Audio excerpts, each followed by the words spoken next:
with Michael Blue, CEO of EventHub.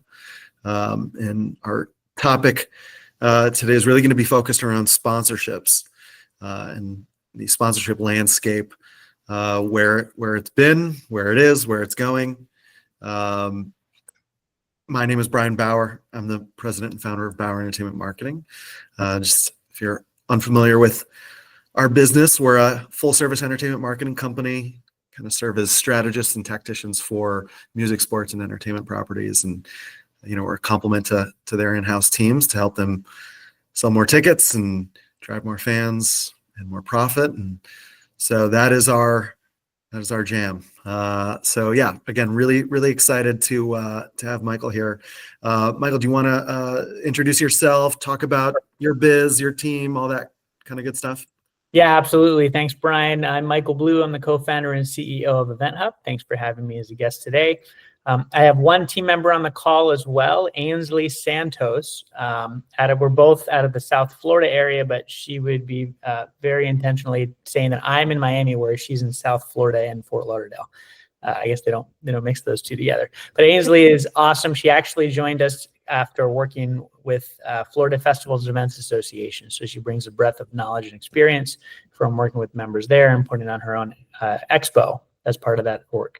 So thanks for popping on, Ainsley, and thanks for coming to the call. In terms of what EventHub does, I have been dealing with event sponsorships for going on 20 years. There's more gray hairs than are probably coming through on the Zoom. But I started out doing brand marketing for launching products like the brand new Coke Zero and doing programs for Citibank and things like that. Way back when I was in college in Washington, D.C., working for a company called Red Peg Marketing. A lot of you have probably heard of them. You probably had Geico come to your event or seen their tours. That's Red Peg Marketing. So that was one of my first gigs out of college. And then I was off to the races, managing these sponsorship and brand programs all over the country. Eventually, I worked my way into a situation to where I started booking my own events. So I started negotiating with people like you, event organizers, and I would negotiate city events, private festivals. I would do state and county fairs, marathons, and that gave me a lot of experience in terms of how these deals are cultivated from the stance of an in-person sponsorship, if you will. Moving forward to founding EventHub, I realized there was a need to essentially bridge the gap between all of these volume partnerships and also the bigger brands that are doing bigger deals to be able to better assess different opportunities out there. So we created EventHub. It's kind of a twofold system to where there is a management backend to streamline all your partnerships from vendors on up to title sponsors, all the workflows and the paperwork and the logistics and the payment processing. But there's a really nice front end that is what we call our sponsorship marketplace. And everyone's essentially sponsorship and vendor opportunities page lives and is housed on this marketplace. Think of it as Expedia or Airbnb for a buyer to find your event partnership opportunities, reach out and apply. We have over 1 million Google impressions a month from Google search hitting that. We do hundreds of thousands, millions of dollars in generated deal flow a year, hundreds of thousands a month. And it's a really fantastic way to get yourself exposed to more buyers. So if anyone wants to hear about that after, I'm happy to share that. The other reason that's relevant to this conversation is I get a ton of data.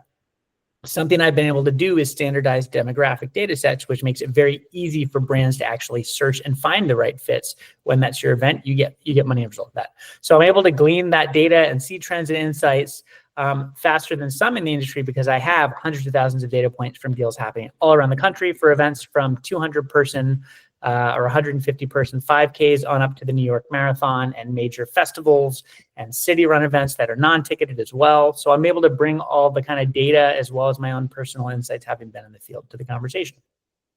Love it.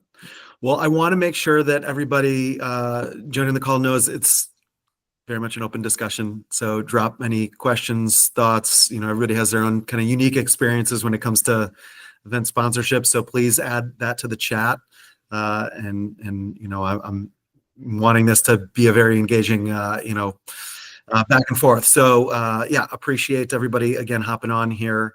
Michael, you talked about data, and I think that that's a really important opportunity for events to take note when they're developing their assets, because event sponsorship really is I think, no longer just about kind of that logo placement or brand exposure. And the focus is very much shifted towards data capture and measurable outcomes. And so, I would love to hear your perspective on kind of what, first off that, but also, what are you seeing events offering brands that generate kind of the most value today?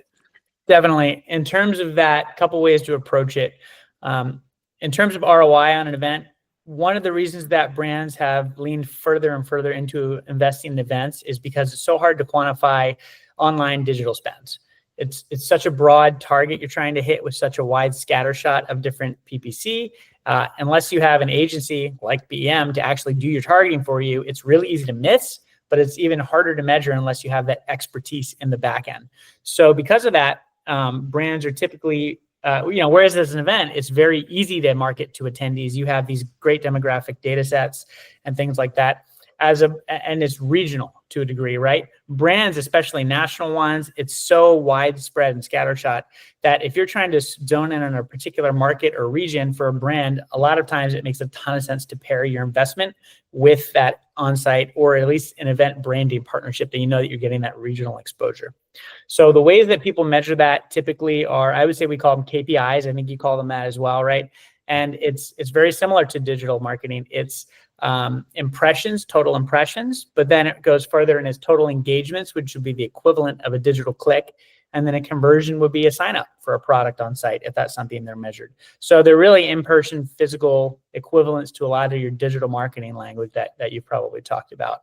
I want to add as well that some of the things that EventHub does, in addition to those types of clicks and visits, is that we now have EventHub ticketing, and that's been able to help us twofold, which I know we'll get to a bit later, but providing digital sponsor assets you can just sell into for no additional cost on your back end, and just built-in brandable assets are a great thing to pair with in-person. So when we have customers come in, they sell digital sponsorship space on our interactive maps that attendees are exposed to, also the digital tickets for mobile tickets, and also even the confirmation emails and the landing pages for events can have sponsor placements and things like that. They're all worth money. They all pair really well with the digital and the in-person together.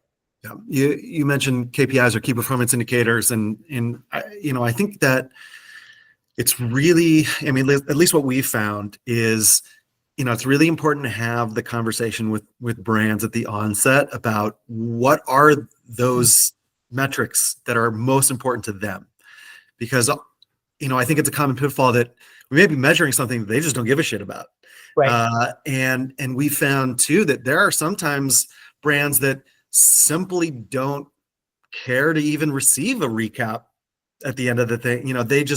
They got their brand out there and they're happy with that. And, I think that that's becoming less and less, but without having the conversation about what's important to them and what does success mean for this engagement at the very beginning, before they even sign on the dotted line, we may be spinning our wheels as the partner that helps to activate that sponsorship and measure that relationship if it just doesn't mean anything to them. But I'll add some of the KPIs to go off of what you were talking about that I do hear matter most. At the top of the list, of course, is leads. And I would also say that engagement is right behind that. Making sure that there's actual interactions and measurable interactions. Right. And then it's probably impressions beyond that. What I don't see a lot of that I think that we can collectively get smarter about when it comes to the impressions is recall for those impressions, right? And so it's not just, they saw it once. It's did they see it and did they remember the brand? And I don't think that gets measured quite a bit. And I'm curious to get your thoughts there. Sure. We actually had a rule when I was in the in-person and the in-field marketing, and it was a rule of 3. You have to hit someone within 3 impressions of a brand to make an imprint. You've probably heard something similar to that as well. The way to measure that, it's tough. When you're dealing with events and multi-day events, some of that you can get exposed saying, okay, there's people that are coming for 2 days of this event. They're going to hit it at least twice in person. They may hit it 2 or 3 times in the same day over the course of a day as well, walking back and forth across brand signage and logos. And also, if they have that in-person engagement, it's a much more concrete impression than just walking by a logo. When you have like the whole sell for having an on-site sponsorship is, it's not just a brand, it's you're meeting someone that's a human communicating the emotion and the messaging behind that brand directly to you. That makes a much stronger imprint than a quick walk by with a logo. Totally. So I think that's important. I also want to mention that the reason I say that it's so hard to measure, and like brands have a really tough time digital marketing, because you can't track if someone sees your brand and then just goes into their local grocery store and grabs it off the shelf. Now, digital marketing for ticketing is the only way to go. And we've worked, so because of launching EventHub ticketing, we've worked with probably, I don't know, two dozen events, some of which just in the past few months, some of them are going for the first time ever online with tickets. Think of county fairs in middle America. Or they're going live with us for the first time and they're rolling out different opportunities that weren't previously online before, but they only see success. And the ones that are by far and away the most successful are when they're doing digital marketing and PPC spend with that. And it's the most measurable thing that you can do, because you can literally tell exactly how many people clicked through, how many of those were unique versus multi-clicks. And ultimately you can see how many sales cracked from that directly.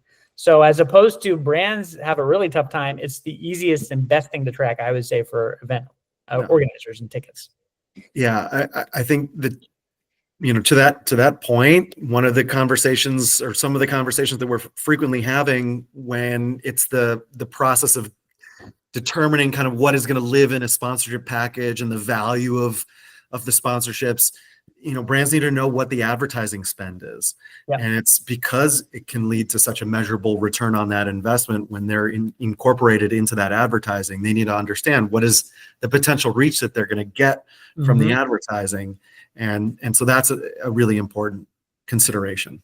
That's a great point. A lot of times when we were vetting an event as a brand, we would ask them and we would say, hey, I'm just curious, what's your ad spend? Or like, what's your reach? What's your Facebook and email marketing? What's the size of your email list? All of those things are proof points, right? It validates you as a professional organizer that knows how to run a successful event.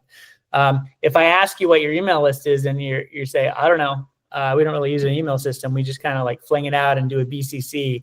It's a warning sign in my head to spend major money, because I'm like, well, then how are you going to give me any kind of data and ROI? If you don't know that, you're not measuring KPIs. You're not able to, am I even able to know what's happening if I send you 3 pallets of stuff to give away?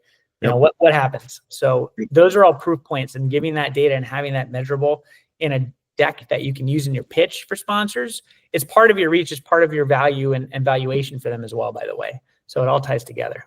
Yep, totally. Yeah, I mean, there's absolutely, an opportunity, and I know we're kind of going to the end first with the measurement part of a brand partnership, but the quantitative measurement as well as the qualitative measurement. And I think the winners in the event sponsorship game are the ones that can tell both stories in a way that, not only excites that sponsor for what their investment was, but then that can be retold to others.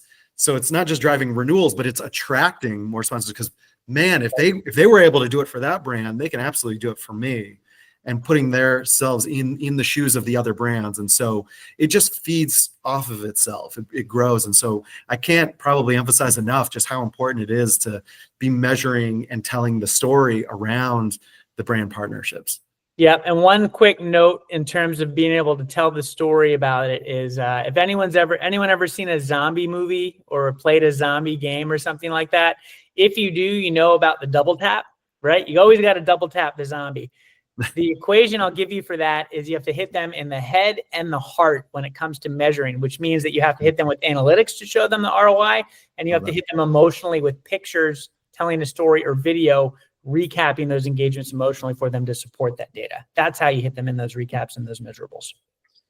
I want to go back a little bit to what we were talking about, kind of the physical assets, and I also even want to touch on like intangible assets and things like that. Like, what are you seeing events incorporate into what they're offering brands that really can be effective? Absolutely. I mean, usually you have a title or presenting sponsor. You'll have some top tier sponsor. The deliverables most common for those are pretty traditional things you've likely heard of. It's when you're doing a radio spot, you're mentioning them in the radio spot as a presenting sponsor. You're titling the festival incorporating their name or the event incorporating their name. That's still very valuable and very powerful. And I would say that people are also supplementing that with a lot of digital logo embeds and things like that. So that might be logo, first and foremost, obviously logo banners and mentions and incorporating into the website, but that can expand to any of your marketing channels like your social medias and your ticket marketing pages, landing pages, and your sell-throughs. But that can also, again, expand to things like confirmation emails with details thanking a specific sponsor. It can be a dedicated sponsor blast, very frequent, right? Hey, we're going to give you one dedicated. We just want to give a shout out to our awesome sponsor, to everyone who's bought a ticket, and we're going to do that 60 days out, or we're going to do that, the week of the event, and we're going to do that the week after the event during the glow period that you talked about, Brian. So those are some really great ways to build higher end sponsorships. Lower tier or lower end, typically with obviously the titles have the right to be on site, but at what tier you do differentiate where they get to be on site and engaging with attendees? And is it a 10 by 10? Is it a 10 by 20 space? What kind of assets are you giving them of your physical available inventory? It's going to depend on how much inventory is available to you, how big your overall footprint is. Obviously, the smaller it is, the more valuable each square foot is. So think about that as you're building out your package, but definitely the in-person space is one opportunity. And then also an option that I've seen less frequently that's becoming more popular. If you've ever had, and sorry if this was me in the past, depending on who you are, probably I'm starting to be one of the older faces in the room, but back in the day, we used to cannibalize events all the time as a marketing agency, and guerrilla sample, it's called. Guerrilla sample means you don't get money for it. So one of the ways that events have been fighting that is they offer something that's like a roving sampler. So, hey, you can come and be on site. These are the designated areas, so you're not incredibly disrupted. You can be roving on the ground. You're limited to X amount of people, and these are the activities you're limited to. Things like that allow you to control that guerrilla sampling and also monetize it for yourself. So, for example, this is, hey, we have someone that's doing a new high chew candy. They don't have the budget for setting up an on-site thing, and their setup isn't great for it. Or like your newspaper guerrilla people, right? Your Newsies types guerrilla sampling you might have seen in the past. We're going to allow 2 people to rove for a 2-hour period on each day or 3-hour period each day, give up to X many samples. This is what they can do. This is where they can't go. And then this is an incremental fee to allow you to capture that revenue and value from it for yourself. So there's a lot of different tiers. That's kind of the bottom end to the top end with those titles that you can kind of think about how you're building out more assets than you probably realize you have for yourself within the event. Nice. Yeah, I think those are all really, really great. One of the things that we've seen commonly leveraged that can be a little nebulous, but I think are still important and there's value there, is just the appeal of the event and kind of the ability for a brand to use the event's name and likeness in their promotion. So there's some intangible stuff there that I think could and should be factored in when creating kind of the value of a potential partnership. Another thing too that I feel like is worth touching on, because we typically play into like the activation portion of it, but we're also helping to kind of craft new assets and things like that don't yet exist that can be sold as part of sponsorship sales. Oftentimes I see smart event producers essentially subsidizing things like marketing or like the mobile app for a festival or things like that with sponsorship. And so, if we're there doing, let's say, on-site video and photo content capture for an event, well, they can resell that service to the brands that have activations at that event. Right. And that becomes a way to essentially pay for itself. If we're already, again, like managing social posts or text messages or email or doing contest marketing, like we can, enhance that service by, essentially reselling that kind of stuff to brands. So there's a whole opportunity there that I think, is really important to capitalize on. Yeah, that's a great point. And I think that there's there's a way to do it right and a way to do it wrong. And I always say, whenever it is part of your strategic plan and within the design of what you were trying to do to create the best experience for guests, trades and in-kind sponsorships or sponsored elements work very, very well. Just be careful you don't get backed into doing something that is actually a distraction and can tax your staff to execute that is not actually adding value to your bottom line. An example of this would be like a random frill sampling sugar snack or something like that. It's like, hey, we want to donate this and get sponsor recognition. If it's water that you need for your volunteers, that's great, or food to feed your volunteers. If it's just something that your staff, you're going to have to allocate staff to manage and hand out and then clean up the trash for, it can cost you more than it's worth. So make sure your assets are actually covering a line item and giving you a lot of value. Yeah. And offshooting that, I've seen a pitfall where event producers, particularly for newer events, are banking on sponsorships to pay for the event itself. Right. And that is, I think, a recipe for disaster. It should be, where there's profit, it shouldn't be, the sponsors cover all of your expenses and costs, because it's very challenging, significantly more so than ticket sales, where if you can get your ticket sales to cover your expenses and the sponsorships, that's where you're finding your profit. That's I think the most economically sound structure. That's funny because I've heard it both ways too. And I'll say, we've been in the industry long enough to do yes, but if you're a veteran producer with a track record and a history and successful portfolio, it's a lot easier to pull your sponsors into helping you launch a new event and giving them that launching sponsorship recognition. But absolutely, you need to find a way to cover your base budget, which means two things. If it's a new event, launch with a low budget, right? There's just like when in my previous life, but filmmaking days, there's a low, middle, high scenario. You always budget your first year launch event with the low budget scenario, and you put your targets at the high scenario revenue. And then you either get really happy, kind of happy, or thank God we didn't lose the house. So that's the way you do it. But yes, if you can base your ticket strategy and back out of that to cover your minimum budget, that's awesome. I will say that for successful events that have been going, let's say three or 4 years running, typically at least 50% of those are funded by sponsorship revenue. A lot of times it's a goal of the event to where, the first 50% of ticket sales make them whole, and everything past that's gravy. And the reason for that is sponsor dollars come in a lot sooner than ticket revenue, typically. Yep. And trending wise, particularly this last year, there's significantly more late buyers when it comes to ticket sales. And so, those are great points. Yep. Now, flipping that away, though, early birds are huge and very important to do because of that trend. You really want to capture early bird interest, and it funnels into your marketing and amplification of the event and all that good stuff. Totally. On the note of kind of economics, I want to talk about, pricing for sponsorship deals. And, some folks, when they're valuing the sponsorship assets, there's a variety of different ways to kind of approach that. What we have found success with in terms of where we contribute as part of the conversation can often be rooted in having the conversations with the brands about their economics and their buyer journey.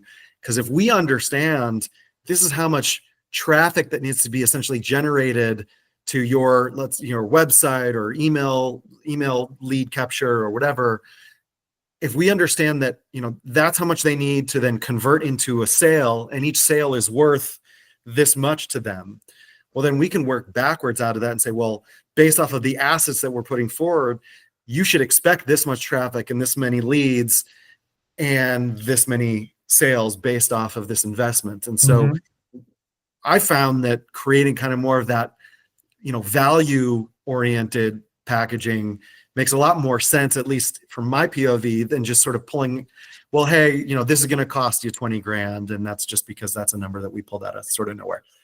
Yeah, definitely. I would say that the very important thing when you're sculpting a sponsorship pitch and proposal is to understand who the stakeholder is you're talking to and understand what that means in terms of what their real goals are. I'll give you an example. In the marketing and brand and agency world, right? I mentioned RedPeg Marketing. There's folks like GMR out there, the marketing arm that runs State Farm and Nissan, tailgating promotions. If you've seen any of those folks, they run a lot of the banking deals. There's people that like Match MG, right, runs a lot of Naked Juice and stuff like that. Those are on the ground in-person marketing. That means that their key deliverables that they want are in-person sampling, impressions on site, things like that. However, most of them are hired by a PR company, and the PR company's things are kind of on the ground, but they're farming that out. But they want to see the digital assets and the logos and the branding because they can package that back. They also want any in-kind mentions. The PR companies love the earned media for the brand exposure in association with an event. That's their big thing. And if you're working with the corporate brand directly, they want some of both. And it just depends. You may be reached out to directly by a brand that's doing their thing, a regional person or a national person that's a brand manager that's doing their own work, or you may be working through an agency, a PR agency or an experiential marketing agency. It's really important that for you to understand who that is that you're dealing with and what their goals are, because you're going to want to tailor your proposal to that, because if you pick the wrong things that they're not worried about, you're going to miss. And that's really key. Yeah. Yeah.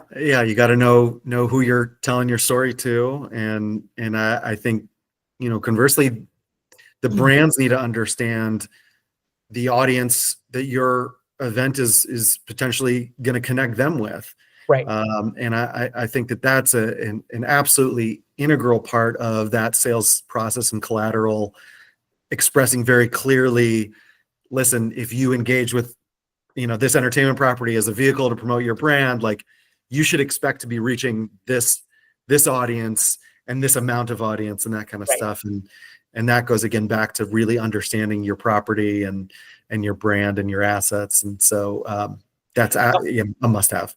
I didn't give you a super easy, tangible takeaway from that answer, and I got on my tangent because I love my, diving into my knowledge treasure box here. But I want to say that an easy baseline for you, if you need a place to start when it comes with someone that's a sponsor that's looking to do any kind of sampling on site, you can start with 99 cents a sample and then work into that and add value on that for every other deliverable and perk that you're building into that proposal for them.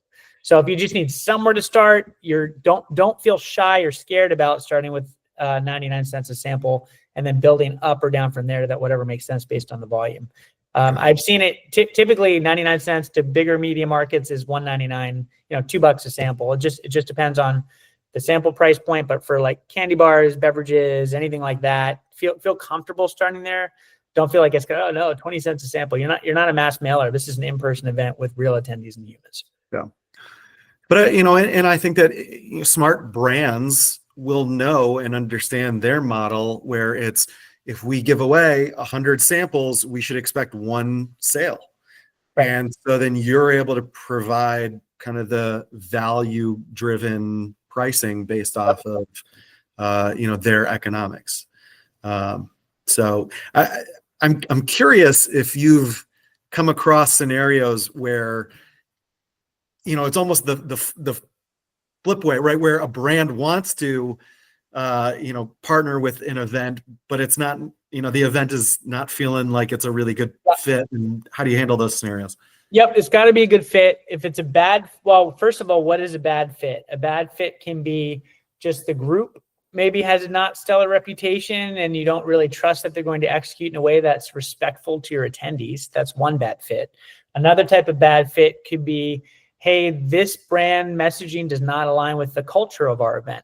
A great example of that would be IBM wanting to go to Burning Man, right? There's a very extreme example. They are literally the anti-technology, anti-structural, free-spirited folk. They're not going to want IBM, and of course, probably they're a sponsor, knowing my luck, but Watson is probably not going to be a major sponsor of Burning Man. So there's different fits culturally that need to make sense, but they're not always as obvious too.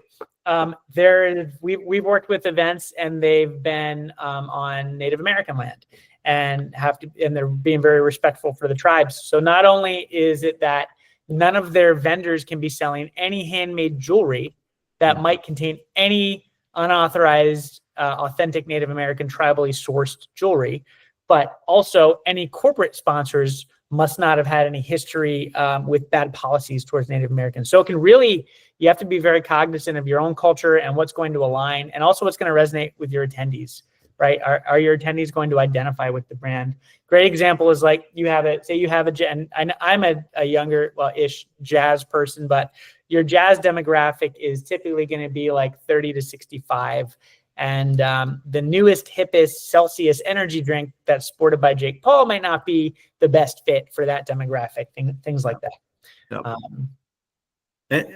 And it's, it's not in the brand's best interest if you're, and I think having that candid conversation and saying, hey, listen, normally, but this is who we're, serving, and there's just not enough overlap or for whatever reason. So, what's worse than turning away money because you're sure it's a bad fit is having a sponsor complain and tell all of their brand friends that you were a terrible sponsorship activation and blaming it on you when you knew it was not going to be an ideal fit going in. Yes. So let's talk about activation a little bit more. And, how can event producers really best prepare to make sure that they're delivering upon what they've sold? Yep, that's a great question. You're right. And I like giving an action plan.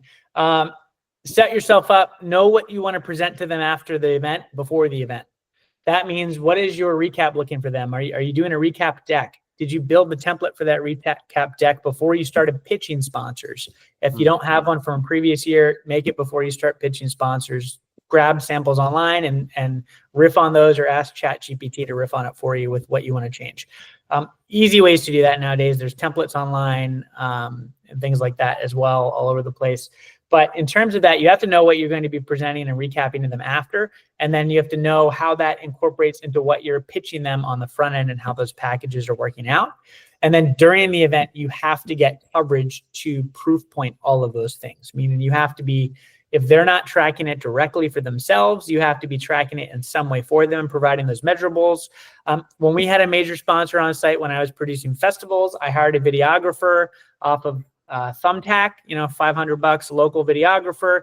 Hey, I don't need you to make a award-winning documentary. I need you to get this shot list for me, right? I need you to get a wide shot of attendees in the booth. I need you to get this demographic engaging with the product, with their faces forward, smiling.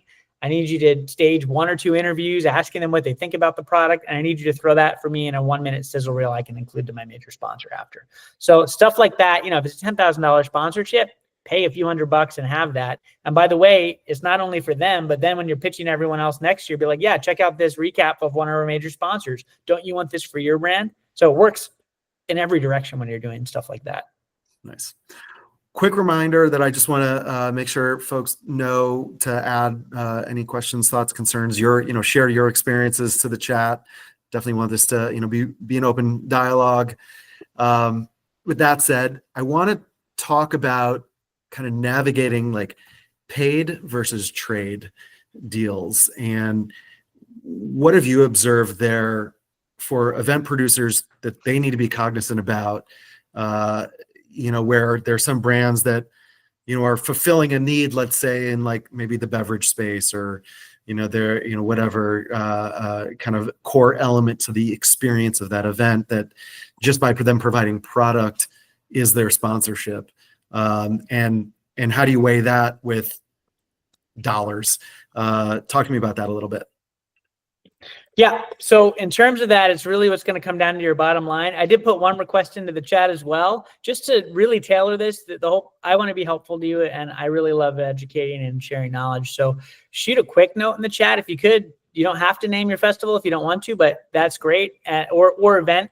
Like, let me know if you're a festival or a venue-based thing, because we can also tailor some conversations if you're venue-based to sponsorships within a venue. Thank you, Cam. Appreciate that. And then the size of if it is a venue, like what's the capacity per show? If it's a festival, what's your average attendance? Because that way we can get really specific instead of speaking in generalities. I'll give you maybe 30 seconds to just throw a quick note in there. Perfect. And I already have really good ideas to talk about sponsor valuation and how we're mixing this in based on that, Cam. And then who else is on the chat here? What's your festival, or what type of festival or fair or sporting event? Comedy Fest, 150K. Perfect. Yep. Okay. Festival and venue split. Festival 25K. Awesome. Venue 1,500. All right, good. So that's given me a sense that we have kind of small to mid-sized venues, would you say, or is that a small venue? I mean, 1,500 is not small. I guess a few hundred would be small. Small to mid-sized venues, non-arenas, right? And then we have some festivals that are kind of larger. It sounds like 20,000 and up on the festival end. So in terms of what we're talking about, when we're talking about these sponsorships, your price point for these sponsors are going to be very different based on the total attendance. The biggest number that differentiates a sponsorship value is total attendance. Now, the trick is if you have a venue, you can base things around sponsors for a venue year round, and it's your total annual attendance and things like that to pump it up and get those numbers and valuations up for you, rather than having to pitch someone, hey, come sponsor the show for 700 people. It's like, okay, what's my total attendance a year? You're sponsoring for this many impressions with people, plus you get, if you're a venue that's on a busy street, think about all your pass-by impressions if you're putting outside branding on the outside of the venue and, you know, sponsored by whatever, supported by this, thanks to our presenting sponsor type of stuff. So there's ways to up your game, even though you have a small per show venue, especially if you're doing, you know, several shows a week. That adds up per week, adds up per month, adds up per year. And then the impressions from the street traffic, from pedestrian traffic is the jargon you're going to want to flip into your pitch book, right? Pedestrian traffic estimated this impressions a year to pad your deck and your perks. In terms of the bigger events, you can go after some major stuff when you're 20K and above, some major, I would say, presenting event focused sponsors. And then both of these, though, in terms of how it applies, to circle back to your question on you know, in-kind trades and valuing those versus paid sponsorships.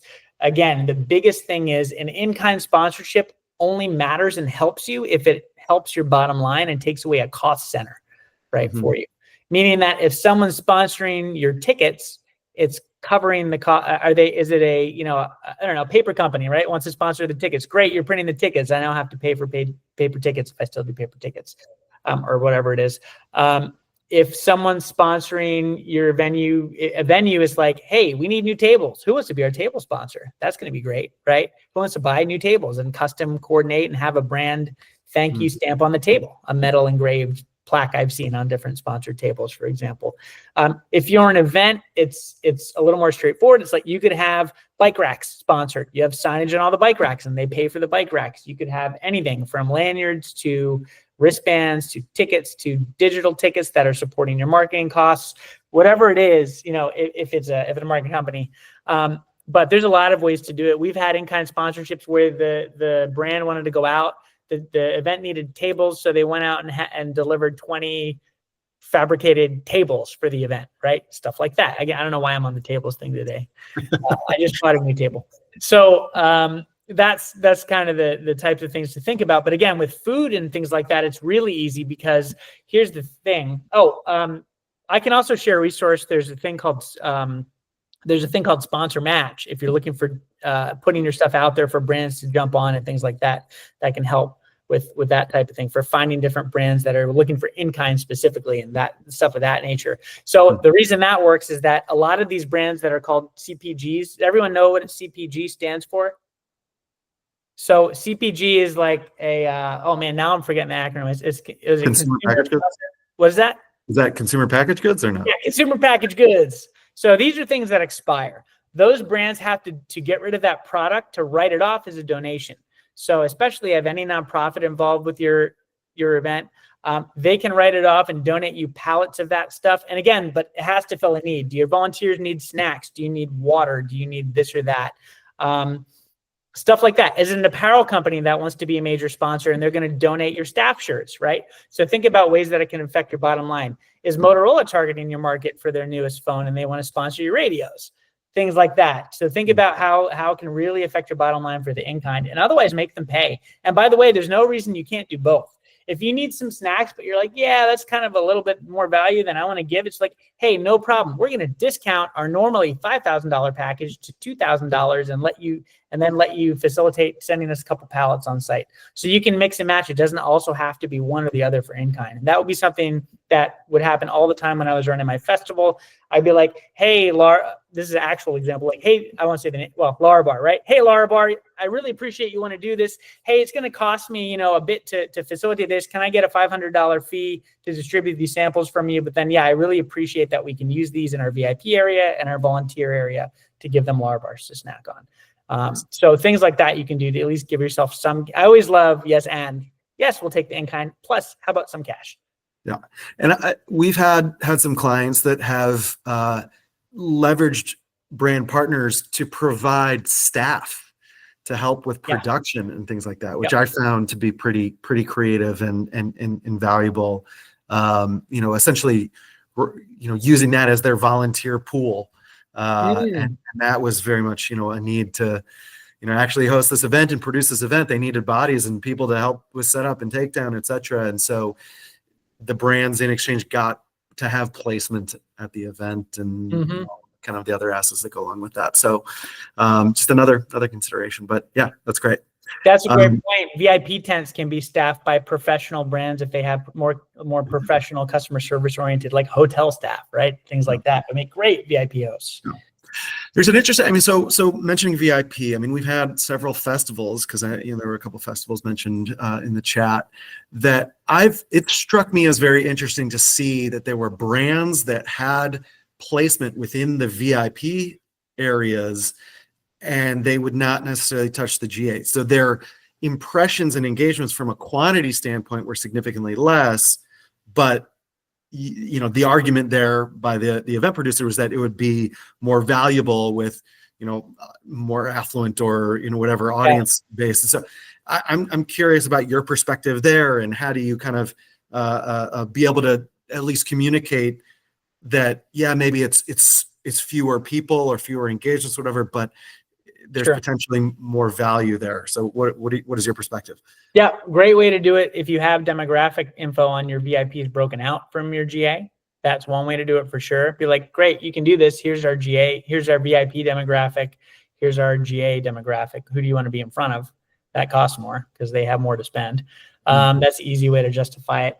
In terms of that, I would say that you're right. It's harder when there's lesser numbers, but you can also surprise people a lot of times with the attractiveness of the demographics of your overall GA. So you can say, hey, I know you want to be VIP because these are your goals. Look at the demographics of my general population. Don't you want to be in front of more of those? And then we can do some targeted messages and maybe a bonus setup in VIP or something extra. That's VIP for VIP, but have a general offering for the GA section, at least impressions and signage in GA, right? Things like that. If you're looking to convert people to GA sales on site, you could have some signage that says, hey, come into VIP. Here's a special discount offer or something like that to join VIP on behalf of this brand, and give them that. And then people come into VIP and they thank the brand for it, which is even more awesome, and engage with them there.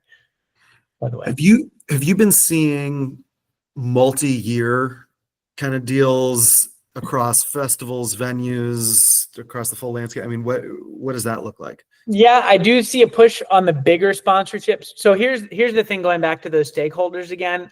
PR agencies will very rarely do a multi-year deal. Almost always that's directly with the brand itself, because they can guarantee that. PR agencies' contracts are typically year to year. Marketing agencies are often quarter to quarter with their gigs. So again, knowing what they want and who your stakeholders are really helps you determine how you're going to pitch that out, not miss on your initial outreach and offer. And I know we wanted to spend some of this talking about how to find more sponsors, so I want to make sure we circle back to that at some point too. But in terms of that, I would say multi-year is definitely helpful. Whenever you can do it, it locks it in. Ultimately, if a brand has a bad experience, they're going to find a way out of that contract or make a stink and whatever to get their way out of it anyway. So I always take that with a grain of salt. But it's always helpful to have a multi-year deal. And then the last year of that, you're always looking to do a multi-year extension and keep that building for your major partners. It really helps so much in your budget to know what you're working with, right, for the next couple of years, assuming you don't fall flat on your face with anything. An offshoot of that, and then we can talk about finding more sponsors, but timing, right? We're often, I guess at the will of these, timelines where the brands are deciding their budgets for future years. In certain times of the year, they have their fiscal planning. I'm curious about your insight with regards to when to be pursuing brands and maximize your potential chances. Yeah, Q1, whenever your event takes place. I mean, a lot of times brands are booking several quarters ahead, but sometimes they could be behind and they're booking for that quarter. Again, looking back to the stakeholders, marketing agencies that are doing those mobile tours are booking very short notice, very short windows. Sometimes they're booking weeks out, or if they're lucky, they're booking a few months out. A lot of these brands are setting their schedules for the next 9 months, but also at the beginning of the year, they could be given a mandate and totally have changed their strategy and going out and they need to book out for the year. So definitely Q1, even if your event's taking place in Q3, Q4, you should be going out and looking for those big title sponsors then. Couple of reasons for that. One is the budgeting we just mentioned. Two is their internal approval and pitch process is going to be a lot longer for the bigger deals and the brands directly than it is with someone's just hired to go find events like yours and set up and do their in-person sampling. So, and they've already been giving kind of the mandate to do that. So you need more time for approvals. You need the bigger budgets, which are being allocated more in Q1 than any other quarter. There's no wrong time to have your information online. So this circles back to how you find more sponsors. You need to be discoverable online. You need to have your brand and messaging be clear on the website. You need to have very clear communication funnels for them to be able to reach out to you. And ideally, you can give them some kind of an idea of the potential assets. There's a lot of controversy about whether to list pricing and packages online. I like it because it lets them know if they're even in the ballpark for your event, because a lot of people will root themselves out and make a false assumption about your event pricing as well. And again, you want people who are a good fit, not people who are going to be a bad fit for your event. You don't have to don't list your title sponsor and presenting sponsor. Those are very custom tailored deals. Lower tiered sponsorships that can still add up to a lot of money can be listed on your website, can be discoverable that way. It builds SEO, right, with specific search results that pull people into your site and catch the eye, and have imagery, those hero images we talked about from your recaps and your videos. Pull frames out and throw them up as far as eye-catching things on Google, on your website, that are then scraped by Google. And people search festival sponsorship, your city, you want that, right? Keyword stuff, by the way, also name tagging those, what is it called? Alt names and alt titles for those images. You want that to be popping up with your event logo on that, stamped on it, and then that brand. And people say, oh yeah, this looks great. These guys know sponsorship. So all those types of things help you find more sponsors. Becoming discoverable is the best way to do it. Got it. So what I'm hearing, in particular, some of the lower tier assets, it's probably more time consuming to have a conversation around that than it is to just present it as, here's the pricing and that's an opportunity to buy. Exactly. I'll show you an example. So one page from just because I wanted to see a good example. We work with downtown Dallas. If any of you are Texas people, I'm an Eagles fan, so I'm enjoying this year. But I love Dallas, the city, and the group to work with, and also the nonprofit downtown Dallas. So with that in mind, here is a example of their listing page for their sponsorship assets. You can see they have these exhibitor options, and then they also have sponsorships, strolling, they have different perks listed out here. And they've had a ton of success because people that were not aware that these opportunities even existed in this market can come in and say, oh, I really wanted a holiday activation that hits these demographics, that has this type of attendance, minimum per day or whatever it is, right? That can get me these types of deliverables. So they make it all very visible. The other great thing about having assets listed online is when you sell one, you can mark it sold out. And that drives a lot of demand because people are like, oh no, there's scarcity. I'm going to miss my opportunity if I don't book a deal with these people. Driving urgency is a huge part of it. And you can do that with your published media online about sponsorships too. So that's just one example I wanted to share with don't be afraid to list a lot of sponsorships online and have that it's just awareness. You can't make a deal if you're not in contact with someone, right? Like you miss 100% of the shots that don't come in for free without you having to get them. Just a lot. The saying is you miss 100% of the shots you don't take. You also miss every shot you didn't know could have been taken because they couldn't find you as a target for them. Fair enough. Think about that. So going back to the kind of the Q1 being the optimal time. So if your event happens in Q1, does that mean that you should be really focused a full year in advance? You could be, yeah. I would be having stuff online honestly, I mean, you should be closing and reselling your sponsors the weekend of your event if you're killing it and they're having a great time. There's no reason to be not doing that. If it looks like it's going to be a sellout and you've crushed your ticketing, why not renew them the month before your event for the next year and give them a great deal for early commitments?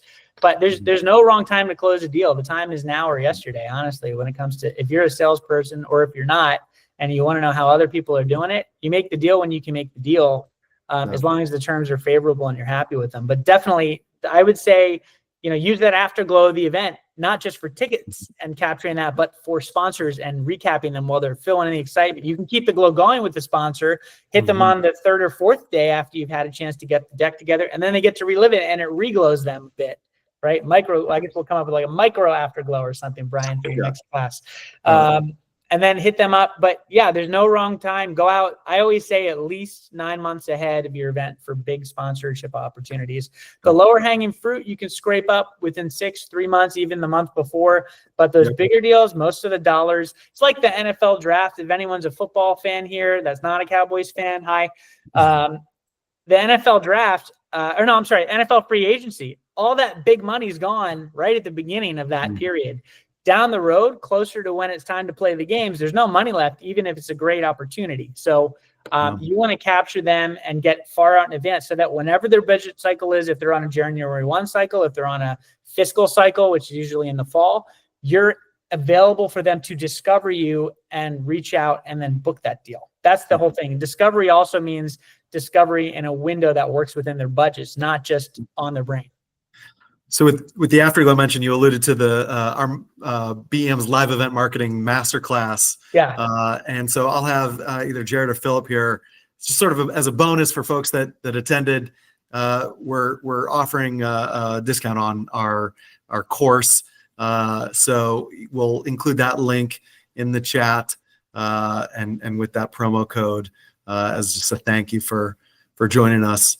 But I think you guys will find a lot of value, and there is a section with regards to sponsor activation in the course. So yeah, I hope cool. I didn't say. Did I mispronounce? If I misspoke something inappropriate with the afterglow thing, then my no. Called afterglow, and yeah, I took the whole course myself. It really helped sharpen me. It gave me some new tips and tricks, and I recommended it to my clients. So I think it's great. It was super helpful. I gave it to my marketing consultant, and I gave him a few new tricks, which is always great too. So they're on the track there. My like nerdy software marketing consultant here. So talk to me a little bit about just finding brands and how do you even, get connected with brands that are interested in finding these sponsors? I mean, what does that look like? Yeah, it comes down to two things. One is inbound, which we talked about already at length. The other thing is your outreach. There's a sales aspect called make a cold call warm. That works with your outreach too. If you have a sponsor, your main person there, who are they connected to on LinkedIn? Hey, I saw that you were connected to this person and we're working with their brand. I feel like you're a very complimentary brand. I was wondering if you'd do anything like this. So that's, let me know. Did I jump right there? I'm not sure about my internet, but it seems to be, okay, great. You're good. So, yeah, you're good. So, yeah, use LinkedIn, use research, find ways you're connected to people so it's not completely cold outreach to no person. Find a person's name that you can reach out to, and then you can also do things like taking a guess at their email, right? Great example, big corporations out there, someone in that company has published their email online at some point. Once you know that email, most of those corporations have very standard HR email generation policies. If you go online and you find that the person on LinkedIn is called brand manager, which is the title to search for, brand manager, field marketing managers for the in-person stuff. Brand manager can usually book the bigger deals, or like VP of marketing or community engagement, things like that are the titles to look for.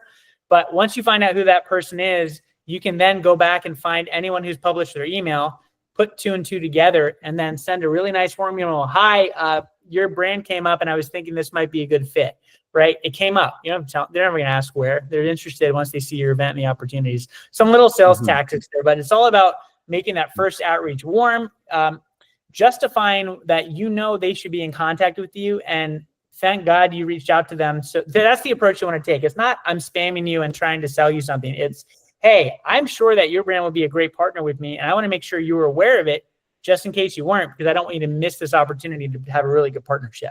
So that's the mentality you should be taking, whether you host an event or a venue. And when you take that approach and you craft emails that also evoke that emotion and messaging, you're going to get really good responses from them. And they might say no, but they might say, hey, you know what? We're maxed out, but actually my colleague runs this brand. Let me drop you on the chain with them. Brian, you've probably heard a lot of stories about that kind of stuff, right? Hey, let me drop you on the chain. Hey, you know what? My buddy's working over this agency that I just heard he was looking for some different events. We were kicking stuff around. People talk. You'll never know what's going to come out of that. But again, you miss 100% of the shots you don't take. You got to take those shots, but you want to make them very intelligent and very warm as much as possible. Yeah. And I think oftentimes a pitfall is just not following up. Yes. We've found that typically there's a 21% response rate on the second message as opposed to, a much lower reply rate on the first one. So just not being shy around making sure that you're continuing to put yourself out there as, hey, we can help. Yep. Follow-up doesn't mean 10 days later when you thought of it again. Oh, crap. It means like 2 days later during business hours for them, whatever time zone they're on, and not in the last hour of the day when they can comfortably see it. And then the way to follow up is not to send them a longer spiel. It's to send, hey, just making sure you saw this, or want to nudge to the top of your inbox or whatever in case it got buried over the week. Something light to touch just to be like, oh, what was this? Okay, great. It's a human, not an AI generated thing. Okay, great. I'm going to respond to it. That's how you do your follow-ups. If it's via email, if it's phone, hey, I'm just calling to follow up. Your name came across from one of our other partners we're working with, and I thought you might be a good fit. Always make that outreach as warm as possible and as welcoming is the keyword as possible. Any parting thoughts here around sponsorships? Maybe where the landscape is headed here as we head into. I feel like I've shared so many thoughts already. I have a lot of opinions, but most of them are rooted in data and success. So I would say any parting questions or last things that you feel like, oh, I wish I wanted to talk about this on the call. We hadn't really nailed it. I would love to hear from you in the chat and we will zone in on it. Feel free to spring it on me. I won't be caught by surprise. Agreed. And as you guys are entering your questions, I want to make sure that you're able to address maybe pitfalls that you're seeing that are pretty common that people should be avoiding going into the next cycle here. Yes. Yeah. So I'll give you some thoughts while we're giving people a chance to throw anything else up there. But the main takeaways from this really put your sponsorship highlights and visualization online, put it in a way where it's both discoverable and also tangible to them. So they're seeing like brands or seeing happy people engaging with those brands. You can put your what we call vanity metrics, like your total impressions and reach and things like that are great to throw online. You want to generate SEA value in that. Best way for sponsors to stand apart from other brands, I would say, in terms of within your own venue, or how would you differentiate that question, Cam?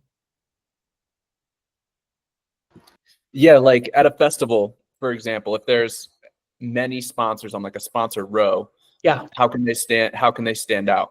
Sure. Yep. So like how to pitch them on standing out, for example, is that what you're looking for? Yeah. So it would be a couple things. One is in the structure. So is it where everyone's using a boring white tent and they can have a branded yellow one or a colored one?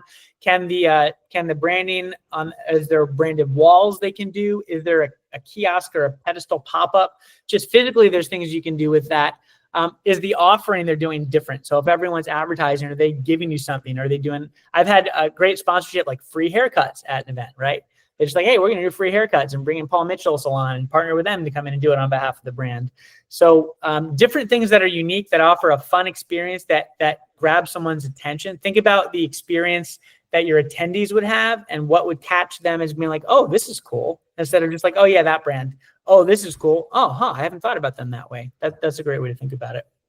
Are you still finding brands that will offer their media for tagging the event they're sponsoring? Is that like a radio trade you're talking about so yeah, I've still seen that where, I mean, the radio companies, the thing is they have less revenue than they have before to work with.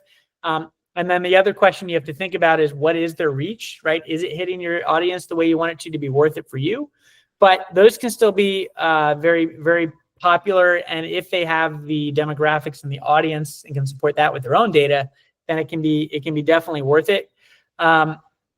In terms of brand media, if you're talking about, are they giving a social media shout out or a mention to your event like a CPG? I think that is still a thing, and I've negotiated some deals for that in the past few years for some charity projects and whatnot myself. The other thing I will say that is not only brands, but celebrity influencers that might think your event's cool, that may be based in your area and things like that. Try to find out what celebrities came from your area. If you're in a cause-based event, if you have any causes associated, what celebrities care about those. You might get farther with a celebrity pushing your event out there and tagging it than you would from a brand. But absolutely, brands are definitely willing to do trades and things like that to be able to spread the word. Awesome. Well, Michael, really appreciate you hopping on and sharing your wisdom here with the crew. And thanks everybody for joining us. If anybody has any other questions or anything like that, please feel free to reach back out. Yep. Sure, we'll be happy to answer them for you. Again, thank you guys so much. Yeah, thanks so much for having me. Check out eventhub.net if you're interested in our sponsorship marketplace and sourcing sponsors from there.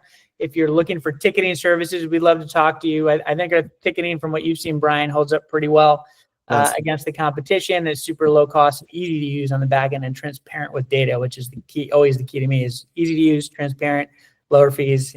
Pretty hard to beat that. So very happy to partner with you, and I always learn something. So I appreciate everyone's contributions. Awesome. All right. Thanks, y'all. Appreciate it.